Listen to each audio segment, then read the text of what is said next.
ওই হঠাৎই ওরা রাস্তা দাঁড় করালো, জানি না এটা কি হচ্ছে।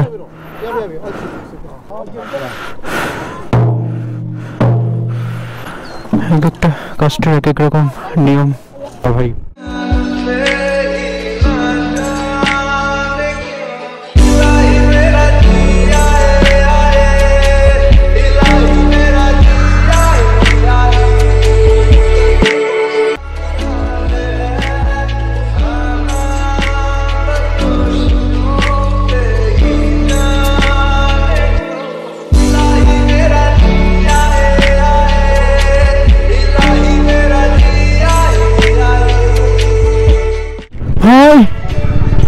ফাইনালি ফাইনালি ফাইনালি আমাদের সালা পাস।